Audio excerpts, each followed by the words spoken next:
केंद्र सरकार की जन और श्रम विरोधी नीतियों के विरोध में बैंक, बीमा, बीएसएनएल, आयकर, पोस्ट ऑफिस, भवन निर्माण, मेडिकल रिप्रेजेंटेटिव सहित अन्य सार्वजनिक उपक्रमों और संस्थानों में बुधवार को हड़ताल रही। कर्मचारियों ने कचेरी रोड स्थित LIC परिसर में एकत्रित होकर विरोध दर्ज कराया। लेबर कोड को खत्म करने और उसके साथ ही एक समान कार्य करने वालों को समान वेतन, 26,000 रूपए न्यूनतम वेतन सहित 17 सूत्रीय मांगों को लेकर 10 केंद्रीय श्रमिक संगठनों और ट्रेड यूनियंस के आह्वान पर देश भर के करोड़ों कामगार और अधिकारियों ने राष्ट्रव्यापी हड़ताल की। इस हड़ताल के चलते बैंकों, बीमा कंपनियों, पोस्ट ऑफिस, रक्षा सहित मेडिकल रिप्रेजेंटेटिव और अन्य सार्वजनिक उपकरणों और संस्थानों में कामकाज ठप रहा, जिसकी वजह से करोड़ रुपए के लेन देन भी प्रभावित हुआ है। हड़ताल में all India bank employees association, banking और वित्तीय संस्थानों के trade unions, all India bank officer association के साथ ही अन्य कई एसोसिएशन शामिल रही।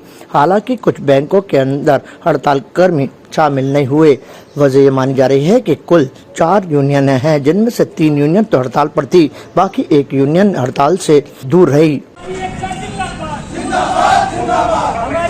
जिंदाबाद जिंदाबाद जिंदाबाद हमारा जिंदाबाद जिंदाबाद जिंदाबाद एक है आवाज दो हम एक है हमारी एकता जिंदाबाद जिंदाबाद जिंदाबाद जिंदाबाद जिंदाबाद जिंदाबाद होश में आओ सरकार, होश में आओ, होश में आओ, होश में आओ। मजदूरों से मत टकराओ, मत टकराओ, मत टकराओ। मजदूरों से मत टकराओ, टकराओ, मत टकराओ। बैंकिंग उद्योगों की यूनियनों की ओर से हड़ताल को समर्थन दिया गया। हड़ताल के चलते बैंकों और बीमा कंपनियों के कार्मिकों और अन्य अफसरों सहित श्रमिक संगठनों के सदस्य विरोध प्रदर्शन के लिए कचेरी रोड स्थित LIC कार्यालय पर इकट्ठे हुए।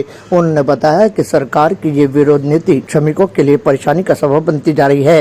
उन्होंने कहा कि जो कार्मिक हैं उन्हें कम से कम न्यूनतम 26,000 वेतन दिया जाए, वहीं FDI का निवेश रोका जाए और जो महंगाई जिस कदर से बढ़ रही है उसे भी रोका जाए। इसके लिए जरूरत पड़ी तो फिर आगामी आने वाले दिनों में कड़ा आंदोलन किया जाएगा। देखने वाली बात है कि क्या श्रमिक विरोधी नीतियों के विरोध के अंदर जिस तरह से एक बार फिर कर्मचारियों ने केंद्र सरकार के खिलाफ मोर्चा खोला है, उसके बाद सरकार इस मामले में कुछ कदम उठाती है या नहीं, या फिर मजबूरन सभी कर्मचारियों को उग्र आंदोलन की राह पकड़नी पड़ेगी। देश के तमाम कर्मचारी और मजदूर संगठन देश सरकार की जो आर्थिक नीतियां हैं, जिसकी वजह से देश में बेरोजगारी बढ़ने का काम हो रहा है, महंगाई बढ़ रही है, और दूसरी तरफ जो संगठित क्षेत्र के कर्मचारी हैं उनके अधिकारों का हनन हो रहा है।